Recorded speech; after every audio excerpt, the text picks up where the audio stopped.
Welcome everybody. This is the San Diego Sports Report. I'm Amar Pawar. And I'm Will Osgood. And we're both graduates of San Diego State University. Will Osgood, you are... I am currently a Phase 1 logger with Synergy Sports Technology, and we edit all the basketball, including all the NCAA tournament action that you're going to see these next coming weeks, in addition to NBA and international. And I've also been a football coach. And I am an amateur basketball enthusiast. I've been following basketball for many, many years. I enjoy playing basketball as well as watching, and I keep up with the latest. And during these episodes, we'll be talking about many things, such as Will Osgood pointing to, and we're going to start off talking about the NCAA tournament for this episode. So, Will, what's the latest scoop? Well, the latest scoop, I think we want to talk about mostly just the conference tournaments this week. I mean, that's what's going on, and that's what's, in my opinion, this is maybe even the most exciting week in NCAA basketball, even more so than next week, which is what everyone else says, with the first week of the NCAA tournament. I think this is the most exciting because this is the week that determines where teams are going to be seeded or if they're even going to make the tournament at all. Mm-hmm. Yeah, definitely. There are many teams fighting for a tournament punch, trying to punch their tickets. There are many teams on the bubble, and there are some that you never know. They could surprisingly make a 16 seed or so. Well, yeah. Let's just go through and some of the teams that obviously everyone knows the teams on the bubble, but let's talk about each team individually if we can, and just try and discuss who we think at least maybe would be the best teams to be in the tournament, that would make the tournament the most exciting. So give me a team that you would like to see in the tournament that right now is on the bubble. Tournament on the bubble. Let's see.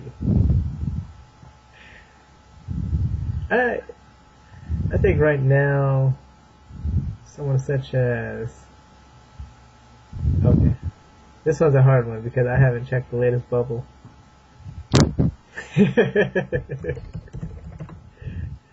Actually, let me go do that right now. And you can tell me who's on the bubble, and then I'll let you know.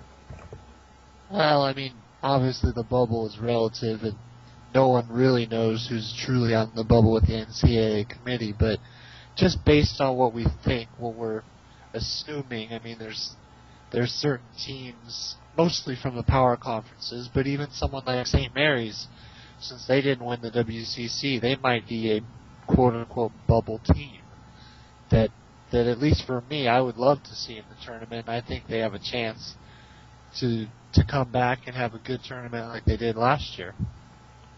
St. Mary's? Yeah. Oh, yeah, I totally agree with you. I know, as an Aztec fan, I want them in the tournament just to make our team look a little better. Sure. Give me another team if you can come up with one. I want to see Utah State get in there. I know they've had a good year. They've been ranked, and it'd be nice to see them in there as well. But now, do you think they'll get in if they don't win their conference tournament? That's a tough one. I think, didn't they win their regular season? They did. They won by far and away. Okay, I think that should be enough to get them in. Yeah. I agree, and I don't even see how they don't win their conference tournament. But nonetheless, I'm sure that they're at least somewhat... I'm sure if they don't win their conference tournament that they are a bubble team. You're probably right about that. Okay. Yeah, another team I'm looking at the list right now on ESPN.com. Sure. Another team I saw is UTEP. Now, what do you think about UTEP? To be completely honest, they're one of the most anonymous teams, I think, probably in the country, especially on the bubble. I don't know anything about UTEP other than what they were last year and a couple of years ago. So do you know anything about them? Can you tell me about them? One thing I know is that there's a player that went to my high school. Now, he went to my high school after I had graduated, but right. I played with him once, pick up ball. He's a 6'6", plays a point guard, shooting guard position. I believe he played point guard.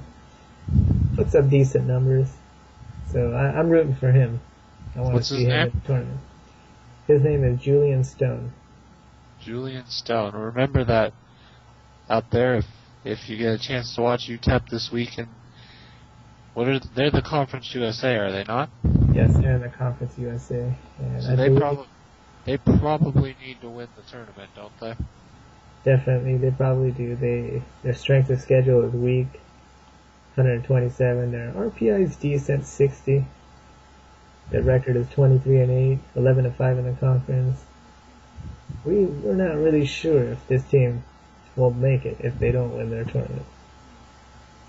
Definitely, it would be good for them to win and put all the questions aside. What about, I think the team that you and I probably both, especially being Aztec fans first and foremost, probably have a soft spot in our heart for, is Colorado State. I mean, and there's a lot of different opinions on that team. For a while, they were in, according to Joe Lenardi of ESPN.com, and lately he has them not even. He doesn't even have them in the first 4 out any longer. I believe they're in the second 4 out. Really? So I mean, it seems as if they really need to win the Mountain West Conference tournament, which of course as Aztec fans we don't want them to win, but at the same time we want to see them in the tournament. Give me some of your maybe this can lead into kind of a preview of the Mountain West Conference tournament, but tell me a little bit about Colorado State, why they should be in if they make it. If they make it, they should be in because they have a solid cast of players. They have Andy Ogaday, a really good player. He plays post position. He puts up numbers, 17 points, 7.6 rebounds a game. I think he could be maybe a second round draft pick. And this team has played hard throughout the Mountain West Conference. They've played BYU tough. They've played San Diego State tough. They even beat UNLV at their home court during one of the games this season. So I think they have something to say. Sure. And the thing that I think, and of course we're biased because we are San Diego State fans and Mountain West Conference fans, but I think when you look at it, you have to say certainly the first 2 teams in the Mountain West are as good as anybody's top 2 teams in any other conference. Okay. I don't think too many people would question that. And then you go down and you look at UNLV, and I think most people would say they're a for sure tournament team. Yeah. So if you're Colorado State, you're number 4, and you're playing really competitively against teams like that, and not to mention New Mexico, who, no, they're not going to make the tournament, but they're at least in an NIT team, I believe, and obviously they beat BYU twice. So if you're playing in this conference, which is a vastly underrated conference, oh, definitely, and you're able to really compete with the big boys in that conference, I think that says something. Yeah. Our conference is underrated. I don't think many people know about how good some of these teams are. I think some of these teams get overlooked. Our entire conference gets overlooked. It's mainly about the Big Six conferences, East Coast conferences, and we don't hear much about New Mexico or even Air Force. Right. So I think that takes away.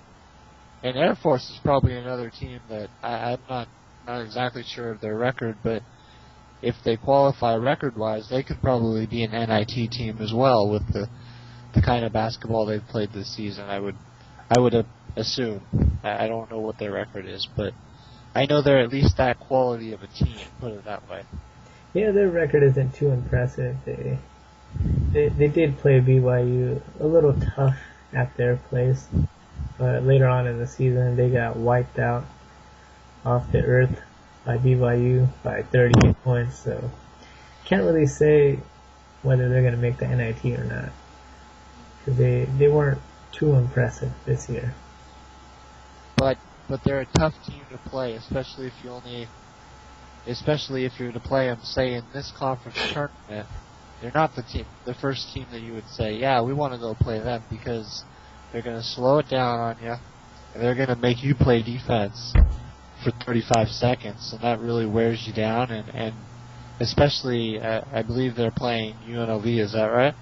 Yeah, they'll be starting off versus UNLV tomorrow night. And that is not a good matchup for UNLV, since UNLV is such an athletic team, just like San Diego State. They're both so athletic, and that's not a good matchup when it's such a contrast in styles, and athletic teams have a tough time with those more methodical teams. Yeah, and there are some shooters on Air Force that can hit the long range, so that could make it tough if the other team's not scoring. Certainly. Well, let's go ahead. Let's give a quick preview, not only of the first game, but just of the tournament from an Aztecs perspective. And they start tomorrow night, Thursday night, 6 p.m. Pacific time, against the Utah Utes. And Utah has been, to me, by far the most disappointing team in the Mountain West this season. Yeah. In an interesting, transition year, when next season they'll be transitioning to the Pac-10.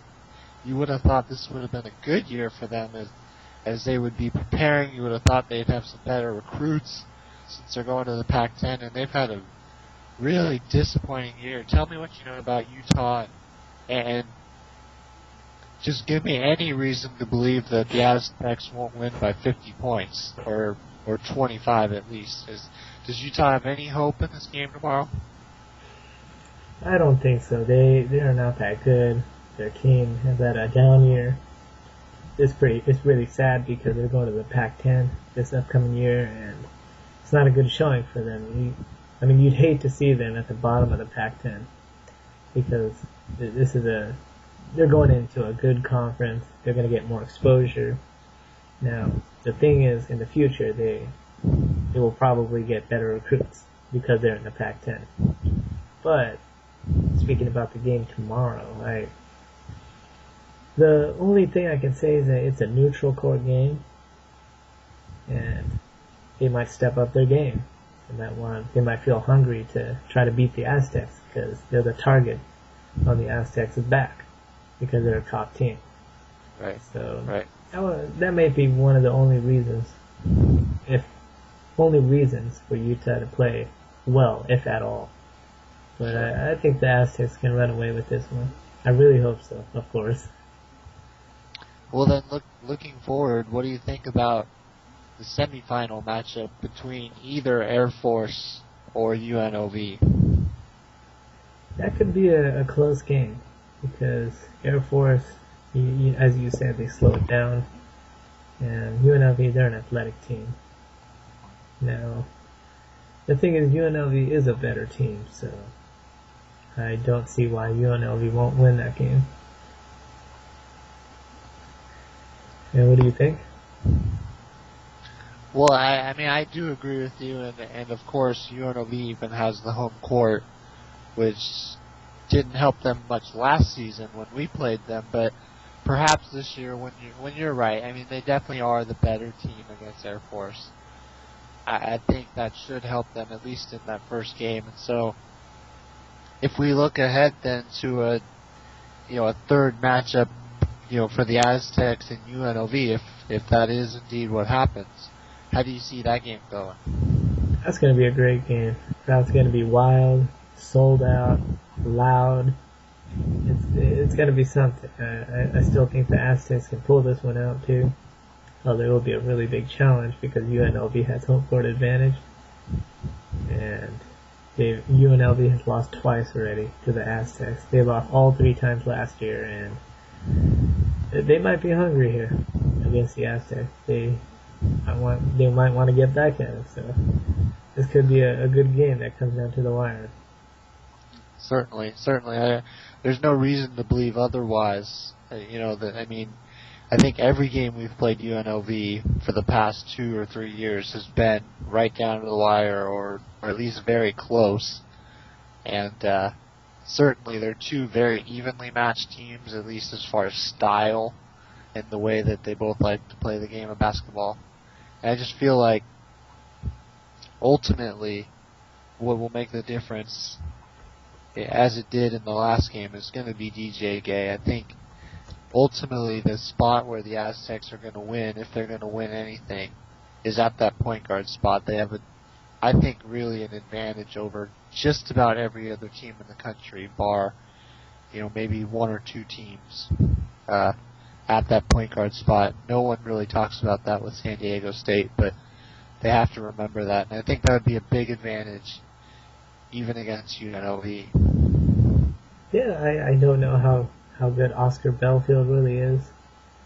So I'm assuming DJ Gay can take command here and score enough points to help the Aztecs in their game. I don't think Belfield will be able to stop DJ Gay, and I don't know any team in the country could really stop him. Right. Unless he's in full assist mode or just run the offense mode. But even then, he's still going to be impressive with his ability to not turn the ball over and get his team in the right sets and different things like that. Mm-hmm. It's real quick, why don't we look at the other side of the bracket? Is there any reason to believe then that the UNLV San Diego State winner will not be playing BYU in the championship game? The only thing I see is New Mexico. New Mexico has beaten BYU twice, and that says something. New Mexico probably matches up better than any other team in our conference against BYU. So this could be a surprise here. It could be New Mexico in that championship game. Interesting. But then, of course, if San Diego State then were to play New Mexico, which I have a feeling BYU would beat New Mexico this time just because they're going to want revenge. But let's go ahead and go with your scenario and say that they do play New Mexico. That's a huge advantage for the Aztecs, is it not? Yes, because San Diego State has beaten them twice, and the matchups are okay. But I think this is a game that Kawhi Leonard could really stand out. Not a single person on New Mexico that could contain him. And, of course, DJ Gay did really well during the first game at the pit. So we could see DJ Gay coming out alive, scoring 20-plus points against New Mexico. And I don't know if New Mexico can match the Aztecs here. Right. So it sounds like both of us are thinking, most likely be an SDSU, perhaps New Mexico matchup, most likely BYU. Let's say it's BYU. Can we beat them this third time?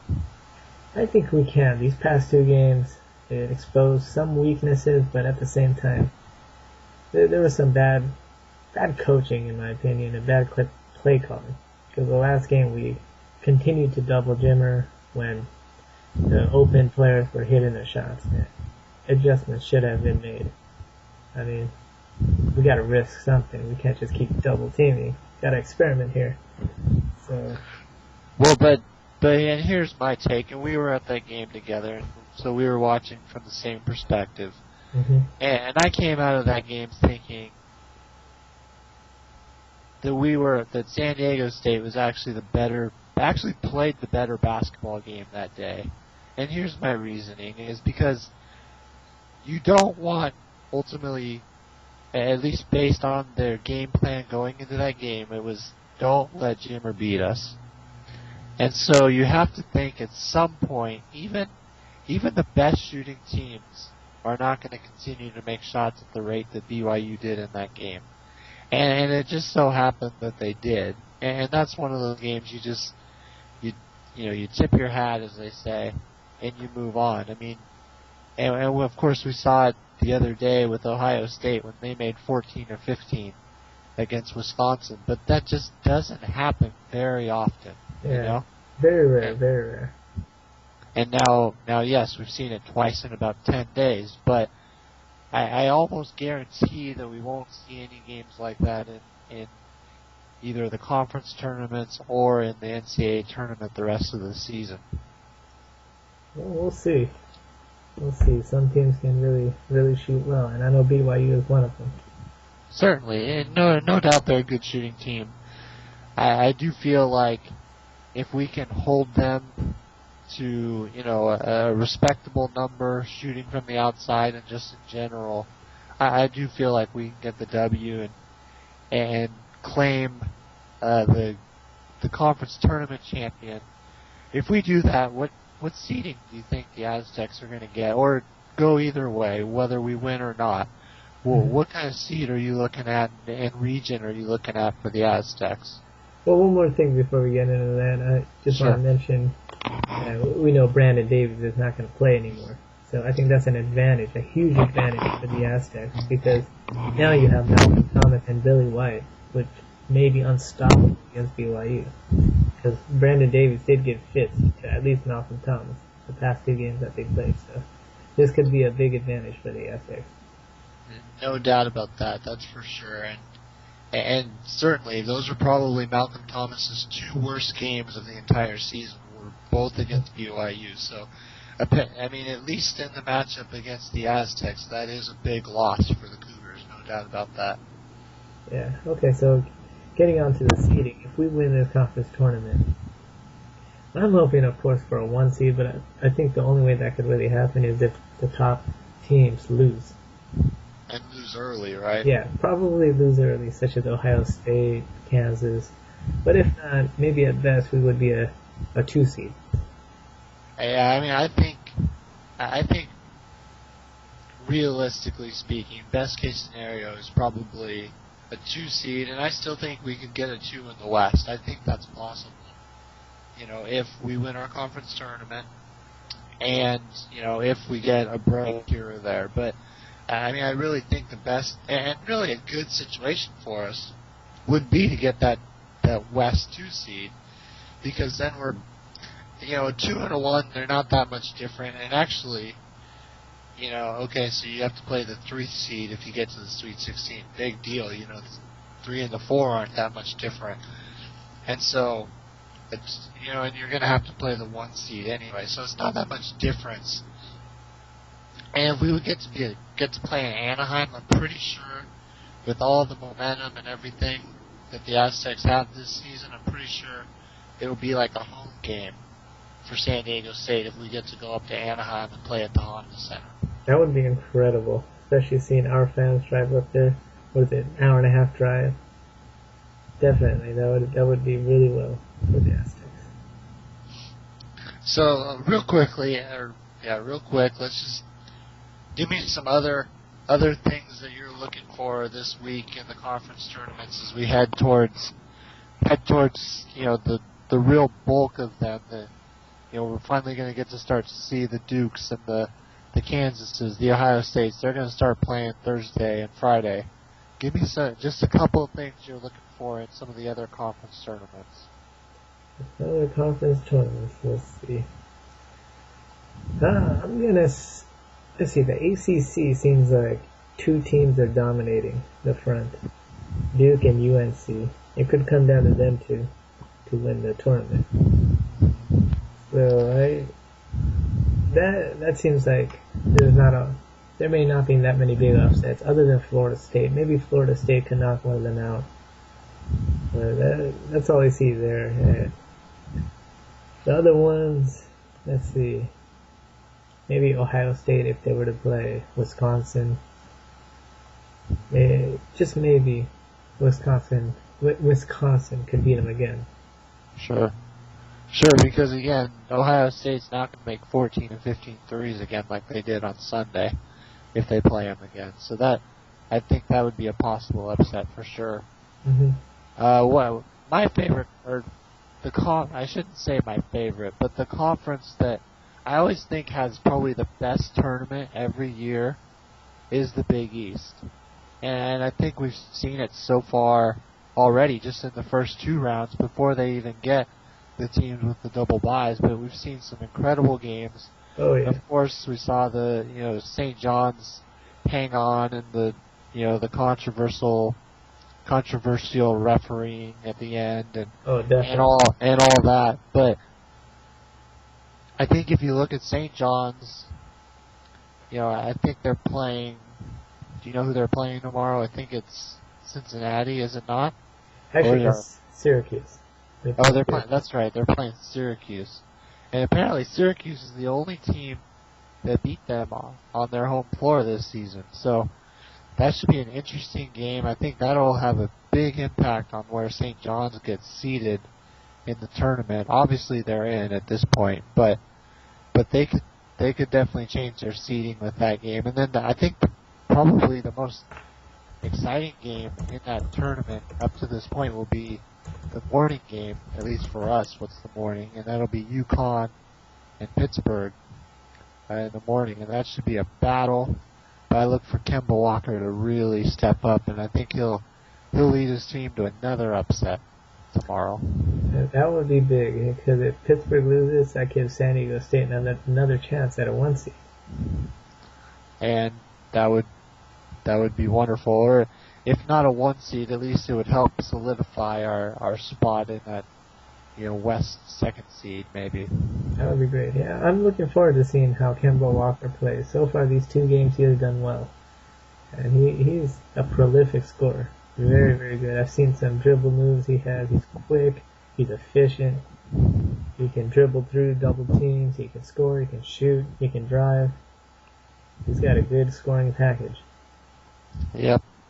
And then one more conference that I think both you and I are always interested in, being that we're actually from Ventura and you're from Santa Barbara, and so we're interested in the Pac-10. And obviously it's been a bit of a down year for the Pac-10, bit of a couple of down years really for the Pac-10, but they're starting to come on strong a little bit. You have Arizona that's ranked, you have UCLA and Washington that have been streaky good at times, and then even a team like SC, which is on the bubble, and Cal, a couple of teams there they can sneak up on you, and both have had success in that tournament over the years. Mm-hmm.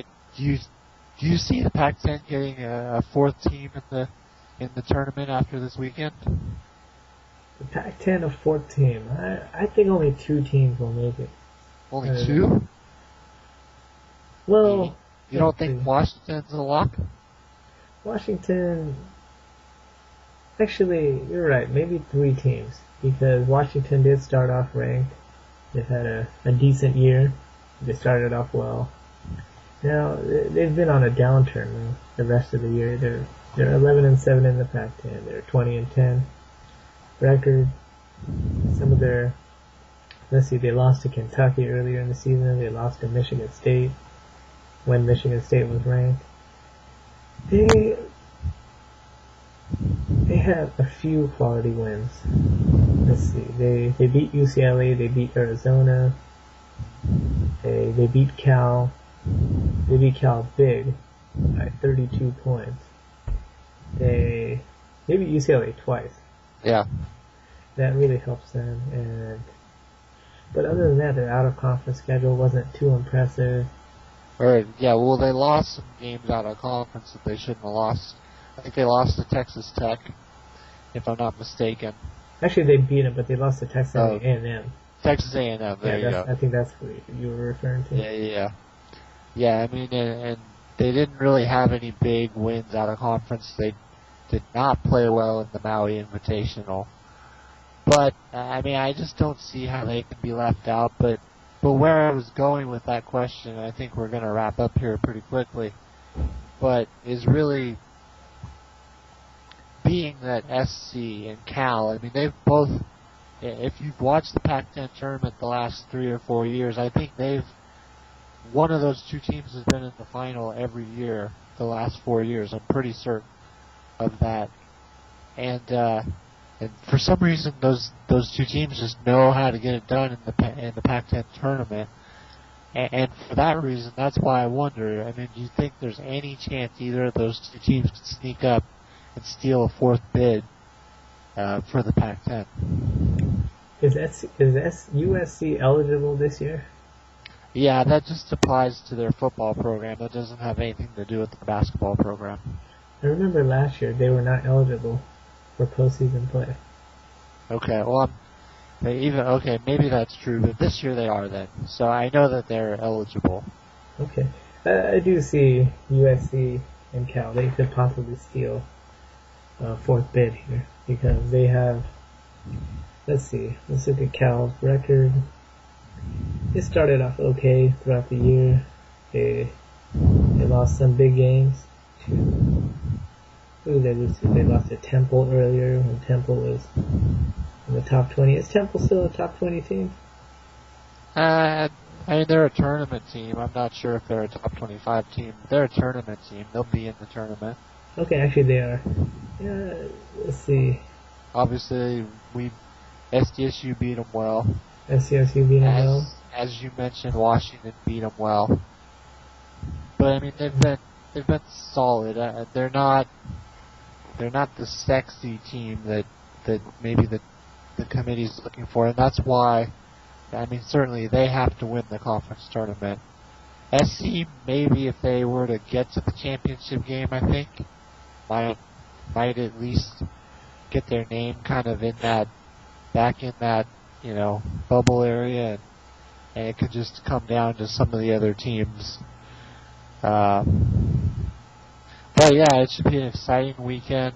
We'll find out for sure on Sunday afternoon who is in the tournament, and we'll have a chance to discuss it then. Discuss who our teams are that we really think are gonna make a run. I already have a couple predictions without obviously knowing the bracket, but looking forward to that. It should be a fun weekend of college basketball. Should be a great weekend. Basketball fever. Yeah, definitely. We'll see how it plays out, and we'll hopefully have a lot more to say next time on our next episode as well. Go Aztecs. Go Aztecs. Alright, so we're out. Thank you very much for listening. This is the San Diego Sports Report.